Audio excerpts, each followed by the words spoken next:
Our first question comes to us from a great card parent that I happen to know, who's a member of our PTA, our card PTA, which stands for Parents That Are Amazing, that are truly amazing, excuse me. I can't forget that. So she writes in and says, my daughter is 11 years old and is not able to read. We've tried many different reading programs and she makes some progress and then plateaus. She's able to identify individual sounds for the letters, but is not able to blend the sounds together. She's been stuck at this stage for several years. For instance, for the word cat, she's able to sound out k, at. But instead of reading or blending the letters together to say cat, she will say some random word such as bed.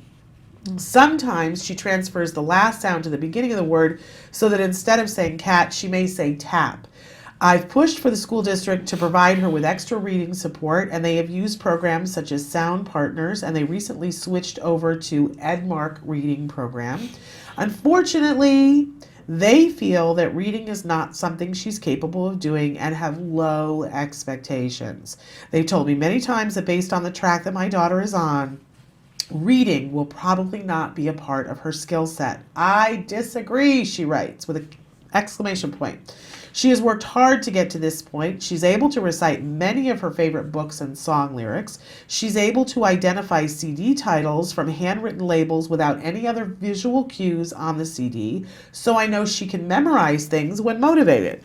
She made up a few words, some jargon that she's made up, and when I made up the corresponding spelling of those words, she picked it up immediately. If you ask her to spell Buckney, she will spell it out perfectly as if she's in a spelling bee contest. Unfortunately, I have no idea what Buckney means. And I love this mom. This is so great. At home with Card's help, we're trying to teach decoding by spelling out the words. She has individual letters and a picture of a cat, and she has to put the letter tiles together to form the word and then read the word. We're at the point where she has a visual and 6 letters, 3 letters for CBC word and 3 distractors. She gets it correct about 50% of the time. We've also tried just working on single word families, preferred/familiar words, words from favorite books. I feel that we are so close, but we just haven't found the right strategy for her. Any advice or suggestions? And she says, thank you so much. And by the way, I happen to know this mom is a huge fan of yours. Well, thank you. That's wonderful. Thank you for providing all that detail. I would like to see her. And if she's a card family, I think the best way to do this is for me to just be able to actually see this. So I don't know if you're local. If you're not, I can certainly do a FaceTime observation. So just have your supervisor contact me and we'll get you on calendar and I'll use your supervision funding. It doesn't matter to me. I just want to be able to delve into it.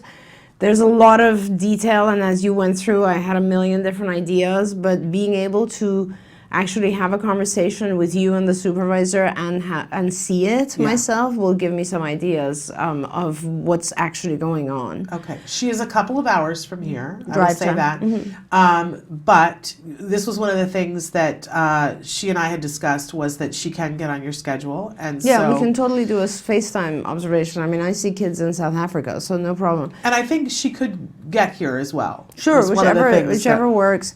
We just have to get you on my calendar, which is kind of heavy. Okay. So we might, I don't know, we might have something in February. I don't think so, but March, I'm sure we can figure something out. Okay. I would love about an hour to just focus on this issue. And, not to worry. And I think there's 2 ways to teach reading. One is memory and one is sounding out. And I'm not sure why we're doing the sounding out format, given that she has a strength with memory. So I'll find out once we meet. And also, the other issue is we might just want to really focus on words that have some sort of use to her first, rather than cat. Things that are actually useful, like the things she wants. So there's certain things we can do, but let's definitely talk about it and review exactly what's going on. Okay, wonderful. I want to, this was just such an interesting question. Is the behavior therapy as effective for adults with autism? It is. It absolutely is. We've published on this many times. Numerous people have published on the effects of ABA with adults. The reason that people focus a lot on ABA with younger children is that it's not that it's more effective, it's just that there's less to accomplish. So with a child, if you start working with a child at the age of, let's say, 2 or 3, and you're intensively working with them and teaching them, by the time they're 5 or 6 or 7, you have the ability to teach them everything they need to know to catch up to the level of a 7-year-old. But if you work with an adult, you would have to go at such a rapid pace, and you'd never really be able to teach everything they've missed in order to be able to catch up with their own age. So that's the only difference. Otherwise, so that's why with adults we focus on specific things.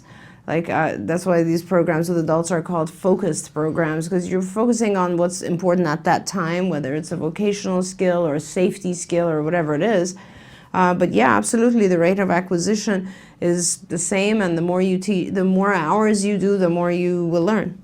I think, one of the things that I've learned over the years, there's so many misconceptions about ABA, and a whole lot of people who think, oh, well, it's just a treatment for autism and it's just a treatment for small children with autism, and both of those statements are wrong. Correct. I mean, Olympic athletes use ABA techniques. Absolutely. They use ABA techniques in senior citizens' homes, right, to change behavior. They use it in businesses, corporate businesses, they use ABA techniques, and right. ABA was never intended to be an autism treatment. It just happens to be wildly effective for autism. Right.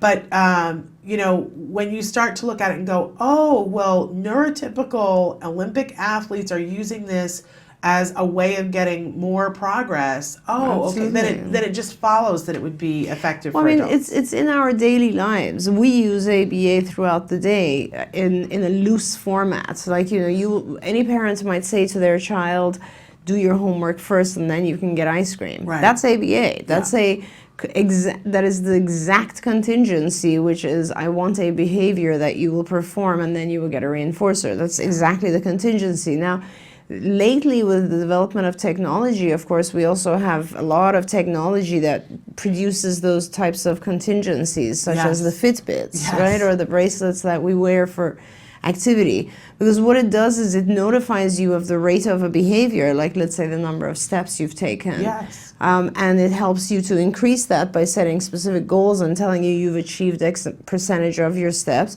And then when you do achieve the goals, it'll give you some sort of reinforcer, which is just for adults, it's sort of like just motivation, like, right. Whoa, wow, you achieved it, great job. I noticed with my watch, I haven't even, the Apple Watch, it sort of sets it for you. Right. And I haven't even, I don't even pay attention to it all that much, but when I get days that I have fulfilled my circle, and it's really interesting how they have actually, it's not visual, like you have achieved your goal of 100%. It's a circle, and you have to complete the circle. And the more steps you take, the more of the circle completes, because human beings have this visual need in our brain of closure. Yeah. And when you have a circle that's not completed, it goes against your need for closure. So the way that they built it is that you gain closure, which is an automatic reinforcer. Right. So it's very interesting how in everything we do, there's some aspect of ABA. Yeah. There's so much of it. But what we do is we've taken all of those principles and very specifically brought them to the life of an individual with autism, child or adult. And it works because it simplifies things, it clarifies the contingencies in the environment, it allows them to see the connections between their own behavior and how they can bring about reward. But I love the example because it reminds people that I think people have gotten used to seeing a couple of videos that are very DTT, and they think that's what ABA is. And I think everybody needs to get a broader picture of what ABA is. And so what you see with a small child is not the same way ABA would play out with an adult. Right. And you just gave a perfect example that a Fitbit That is really Absolutely. ABA technique Totally. with adults. So it just is going to look vastly, vastly different. Okay, I'm going to move on to the next question here. I have, I want to ask this one because it's very timely. Hi, Dr. Doreen. When are you going to have a social skills class in your Orange County offices? Big announcement. Yeah, well, we have social skills programs, and we're doing a pretty intense expansion of our social skills programs. We have several different social skills groups. We have a program called Camp Safari. I think we're going to change the name of that, but nevertheless, it's group social skills, and this is a big initiative across CARD. So if apparently you're a CARD parent, please write into Shannon, let me know which office you're at, and I can give you the exact schedule of the upcoming social skills classes. Because it's a pretty amazing expansion that's happening. Yes, it's wonderful. And with a really wonderful program. Okay, so somebody wrote in and said, hi, I have a 2-year-old autistic son, nonverbal. Does it ever get easier? Gosh, I know, it's so difficult, and especially when our children are nonverbal, it's so difficult because they can't communicate and we don't know what they're trying to tell us, and so we end up reacting to them crying, I think, more than anything else, or tantruming or having a tough time. Yes, it gets easier. It gets a lot easier. And I'll tell you, it doesn't necessarily, the way that it gets easier is that you learn how to interact with your child and how to engage and how to reward and how to place demands in a way that works for the child. So what you can do to make it easier right now is just get on the IBT website, the Institute for Behavioral Training, go in the parent section and start learning some of these modules. I know it's tough. When the child is asleep at night, perhaps this is a good time to do it. They're short modules. They're not long, 20 minutes, maybe 15, maybe somewhere 30 minutes or longer. Learn these because this is the language of ABA. And you will learn how to interact with your child, and it'll start guiding you to how to set up contingencies that work. When the child is nonverbal, they will often not know how to communicate other than throw a tantrum. So I think this is the age where you really need to get into a comprehensive, intensive early intervention program, an ABA program. I don't know where you are. If you would write in and let us know, we can try to help. But your child has every possibility ahead of him, every opportunity ahead of him. He's only 2. Please enroll him in an ABA program. There is funding for this almost everywhere in the U.S. now. So I highly recommend that you look at training yourself and then trying to get your child enrolled in an intensive program. Absolutely. And I will tell you, as a autism parent, I remember what it was like at 2 and thinking, whoa, is this the rest of my life? And everybody's outcome is different. But man, I look back, we were just, commemorating the 10-year anniversary of him being diagnosed. And I just think how grateful I am and how much better it is. And, you will see that there are a huge group of parents, and we're going to be showing you guys more videos. Muting the phone. Not with my phone ringing. Knew it was going to happen eventually. In any case, lots of parents. Go to a support group and hear from parents about some of the amazing things that happen when you get that early intervention. That's what's key. When you hear from parents that started that early intervention at where you're at right now, you're going to see it gets really good, really good. Okay, I want to move on to this next question before we take another break because I don't want to get behind here. Hey all, thank you a million times for all the help you guys provide day to day. From the camera guy we don't see to who closes the place down and everyone involved in between. I said to Kelby, there's a shout out for you here today. I see drive in your hearts toward worldwide autism awareness, and it shows you care. Thank you so much. They go on to say, I had an IEP assessment appointment at my local school in Long Beach. My wife and I both requested days off over 2 months ago. A day before our appointment, a school representative called in to confirm appointment to confirm. Minutes later, I received a second call from the same person canceling our appointment. The reason was given was that the speech pathologist was not able to attend the meeting due to a training. I felt hopeless for my child. I felt my son's rights had been stripped away after looking forward for so long and waiting to get his assessment started, waiting to see progress. I felt really bad. Is this the type of action from a professional correct? Or did my son just get thrown under the bus with no care or no worries for outcome? I asked to speak with upper management, then asked if keeping the appointment was an option. We were able to keep our appointment after negotiating, but have a follow-up with the speech pathologist. I don't want to report this or bump heads with anyone that's helping my son, but I need to know if this is something I should expect or just someone pulling a fast one on my son. Help, thinking that no one will advocate for him. So, man, this makes my pulse go a little bit faster because I've been there, done this. I just want to hug you because this kind of, I'm going to say, BS happens. Yeah, it does happen. I used to say that probably the most frustrating experience for me outside of hearings was attending IEPs. I hated attending IEPs because I mean, my job and the job of all of our supervisors is to help stand up for our families and our children and help get their rights met and to help them get the right services. But IEPs just drove me crazy because, you know, this was the life of a child, so important to the parent, and we're all sitting there, and often I would have like a lot of various school people chatting and not really being present and talking about the weather instead of like much else.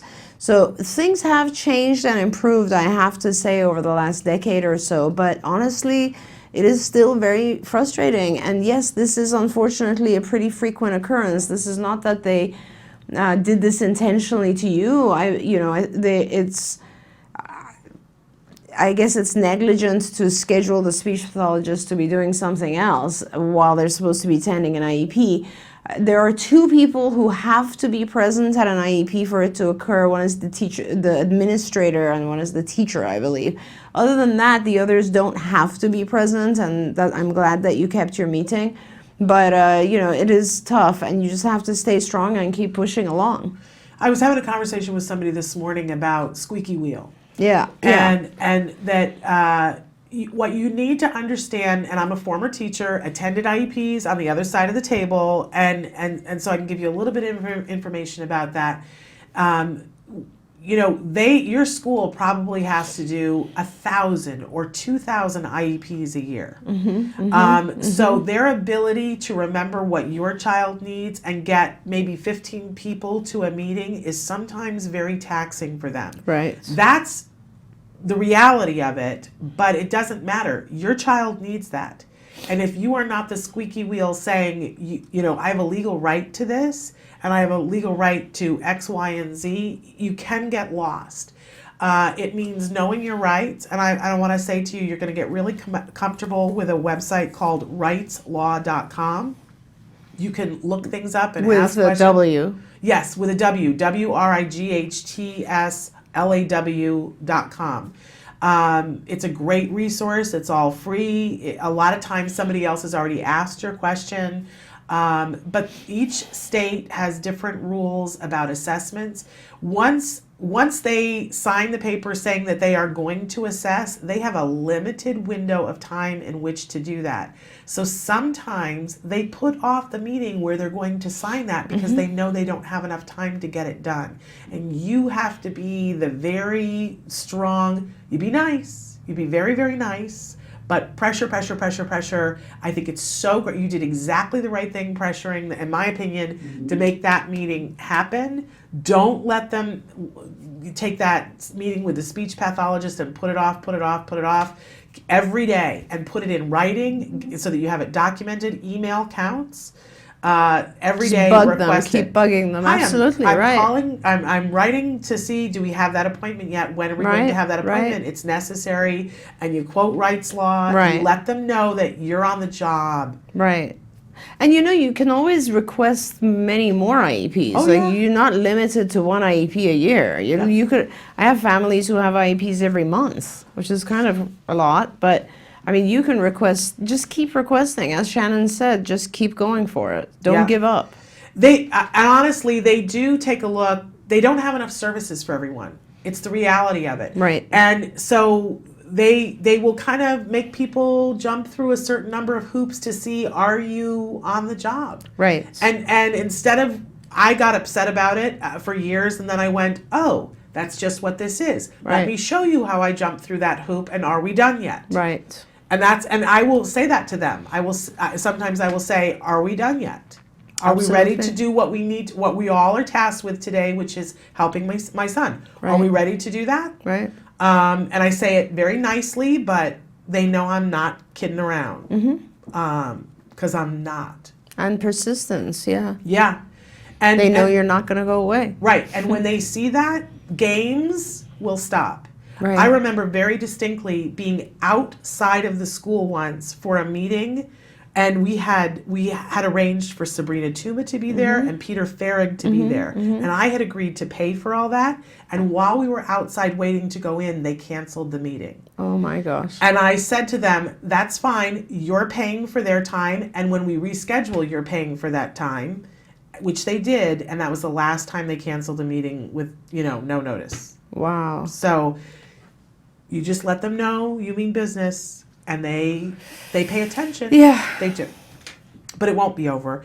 But you get used to just showing up for your kid and take pride in it. I showed up for my kid today. I'm an awesome dad. That's I'm a good way to look mom. at it. Yeah. Today I showed up for my kid, and that's what we did. And That's right. I taught everybody how we're going to do this, and you take pride in that. And you're changing the world for all future kids too. I mean, take it from me, I look at the 70s, I look at the 80s, and you'd go to an IEP in the 80s and nobody knew what they're talking about. There was nothing available for anyone. There was no discussion of any school district paying for any of this, even speech, nothing. Like, you were in special ed and that was that.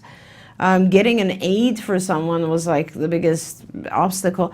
I mean, all of these things have improved, and it's really because of the perseverance of dedicated parents who have gone through these steps. And you're taking it to another level. Every parent, I think, who continues to fight for the rights of a child with autism is changing the world, is changing the law. You're producing a situation where years from now we'll have much more than we do now. I mean, really the contrast to what we have now to when I started in this field is mind-blowing. It's mind-blowing. Like, I truly never thought I would live to see the day that we have insurance coverage for ABA for kids with autism.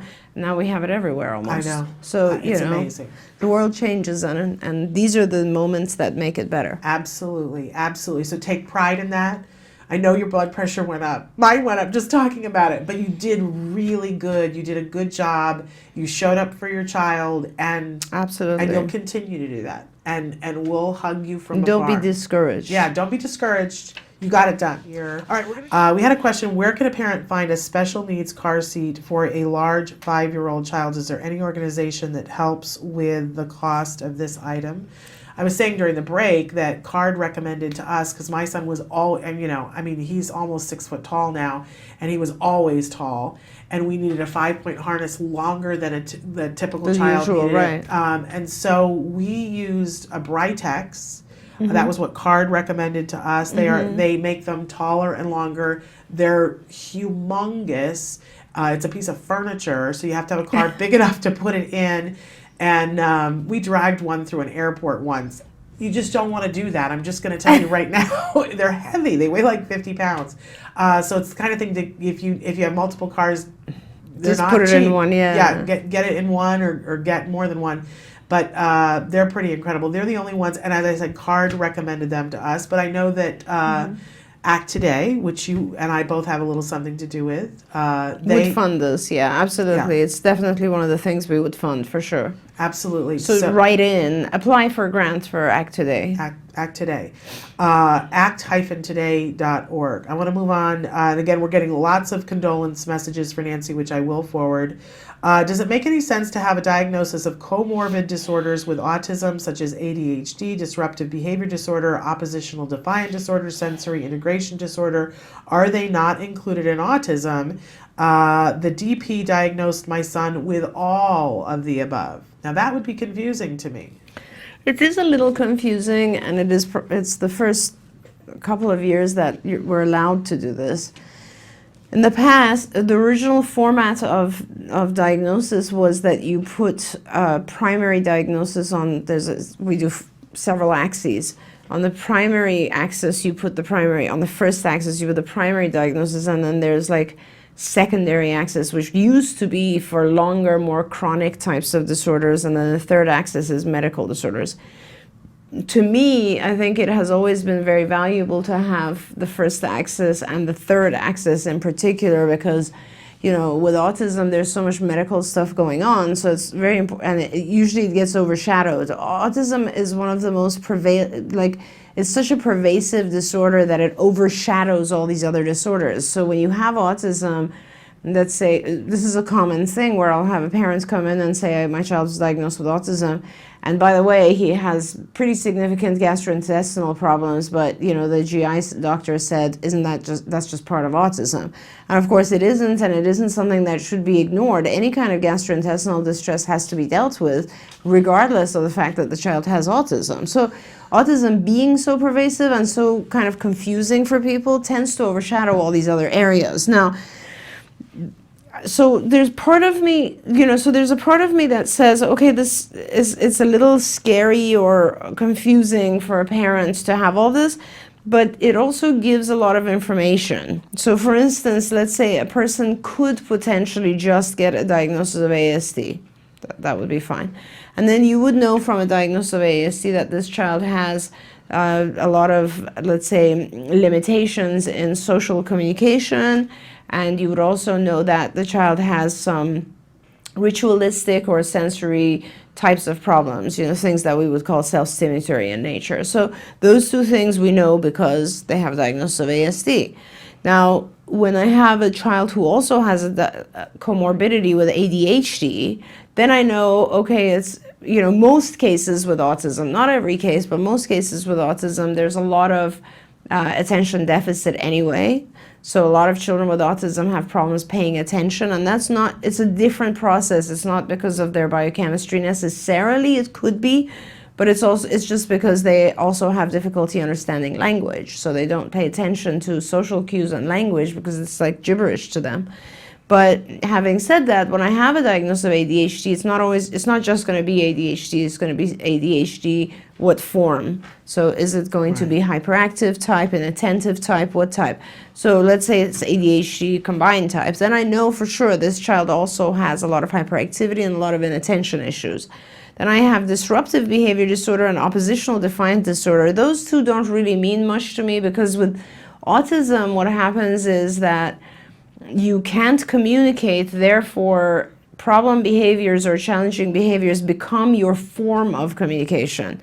So you tend to be disruptive, you tend to be oppositional, because you don't understand what demands are being made, and you don't know how to express yourself. And it's a normal reaction. It's a normal reaction. Anyone, if you couldn't communicate when someone told you to do something that you didn't want to do, and you couldn't say, I don't want to do this right now, you would hit, run away, tantrum, I would. all that. I Yeah. Absolutely. Yeah. And in fact, in our adult lives, when we tantrum or have meltdowns, it's because of the same reasons. It's frustration, and we can never express ourselves. So those two, to me, don't give me a lot, because I know autism really well, and I know that any child with autism will have some level of disruptive behavior and oppositional defiance. So that's that. The sensory integration disorder, this is the first time that we have autism has a subdivision. One of the symptom criteria in the second domain of autism has sensory dysregulation, which is great. It's the first time ever. But having it in there It's just, for those people who don't know autism well enough, Yeah. it helps you identify, oh, this child has some sensory issues. We should deal with those too. So in that sense, autism might be kind of overarching, and I've said that in the past, that like having a diagnosis of something like ADHD and autism isn't all that helpful. But for a lot of people who don't know what autism can encompass, it is helpful. So don't take it as sort of oh my God, my child has 5 different things going on. Rather, the symptoms have been highlighted, and it's a good thing because A, it will lead to more funding. B, professionals will pay attention to all of those things rather than just considering the child globally autistic, and that's that. They will pay attention to the sensory, they will pay attention to the inattention, to the oppositional stuff. They'll pay attention to each aspect and realize, okay, we got to help all these things, and we can't ignore any single area. So those are the benefits. Don't let it discourage you. In essence, yes, you could have avoided all of these because autism does kind of include all of these. Okay, great. I'm going to move on to a question that came in live just now. Hi, Dr. Doreen. This question is for the O boys. So they're giving just the first initial. Yeah. She says, we saw you a couple of weeks ago. I love the O boys. Hi. And you suggested the Watchminder. We got, and the program has been in place for 2 weeks now. We're struggling with him connecting the vibration to say something. The watch will vibrate, and we will still have to prompt him to say something. We even paired it with a sound alarm that goes on at the same time. We have him on a 10-token system that will give him a food reward, which he loves, but still constant prompting. We hear the vibration, and we look at him, and he's still so disengaged. Please help. So, and I can talk to your supervisor about this too, but very simple things to do would be, first of all, increase the reinforcement schedule. So instead of having 10 to 1, just go 1 to 1 to begin. You're shaping a new behavior. So, and the other thing is just prompt it. Don't worry, it's soon. You don't have to verbally prompt it. You could also, when the watch vibrates, show a quick card or something that says talk.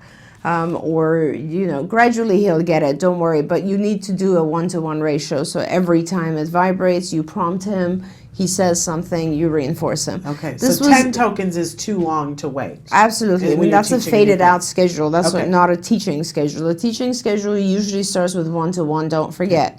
Doesn't matter what you're trying to teach. Here we're trying to teach him to say something social in relation to when the watch vibrates. Okay.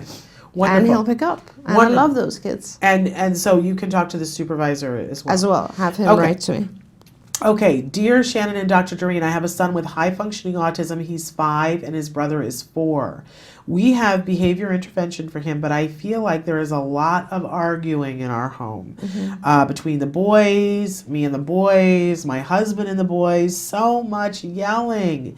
Do you have any suggestions on what we can start doing together as a family to improve communication, games, activities, family therapy? We're open to trying anything, and thank you for your wisdom. Well, thank you. So, I can see how this would happen because there's a lot going on, and it's difficult for one member of the family to understand the other things, and then everybody kind of gets involved on a personal level. So for the other sibling, it becomes difficult because he probably can't be heard, or maybe feels like he's not getting a fair deal. And then, of course, for you guys, you might have disagreements about how to manage the situation and so on.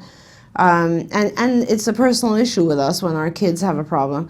So I guess, one of our senior people here at CARD, Vince Redmond, who's a licensed marriage family counselor, but also a very senior behavior analyst with us, has been doing ABA with me for almost 25 years, really long time, 20 years. What he does is he does a lot of family consulting, and he talks to the entire family unit. And actually it's funny because there's a whole field of psychology that has to do with family systems. And once the system is broken, you have to fix it with new rules. And those rules would be very important for you. It's not hard for a good behavior analyst or a good marriage family counselor to place those new rules in place for you, but they would have to meet you, meet the child, have some idea of the dynamic, and have a real clear content of what the arguments are about in each relationship, and how to reformat them and produce new rules. So Vince is taking patients. If you're interested in contacting him, Shannon can give you his contact information. Otherwise, if you have a BCBA working with your child, then that would be the person I'd talk to next, and try to get something going. But it is important. Let me just say this. It's easy to fix, but it gets worse if you don't do something about it. So it's a very important thing, and I can imagine that life is exhausting as it is, and to get this done is a very important thing. So please follow up. Let us know also if you did get help. I'm curious, and I think it's a very important thing that you've asked about and you're aware of, and please do get help. It's an easy thing to fix once someone looks at all the dynamics. And I will say this, that Vince is on the show as a regular. He's on the show next week. So if you tune in, you can meet Vince then. And it's funny that this kind of in a weird way came up this morning in my house because, you know, I'd just spoken to Nancy and this morning, and my husband was downstairs and he was putting together my son's lunch. And Wednesdays is now on the show a new gratitude day. And I went up to him and I said, I just want to let you know today I'm really grateful for you and that I have you. I'm not gonna cry. And he said, oh, why? Which proves that I have not said enough lately to tell my husband how much I love him and how much I'm grateful for him. And I said, I'm so grateful. You know, I'm getting ready to go to work and you're making his lunch. And, you know, I was getting the clothes together, but he had gone up to give him the 2-minute warning on the shower. And I said, I'm so grateful that I get to do this with you. And poor Nancy has to face doing this alone, and I'm really grateful for what I have today. And you know what my husband said? He said, oh, you must have just missed me yelling at him to get out of the shower. I said, oh, isn't that funny? I didn't hear that. And I said, but I appreciate you. And I'd given him this compliment, and so he went to the stairs, and he went to yell up again to say, get out of the shower. And he said, oh, I can't do that now because you just complimented me. And so he went upstairs, and it's funny because it reminded me the thing that Hank always says. When you're having compliance issues, he says, oh, well, are you praising enough? And he has always said, and it really affects me whenever I feel like, oh, I just can't get my boys to do what I want them to do.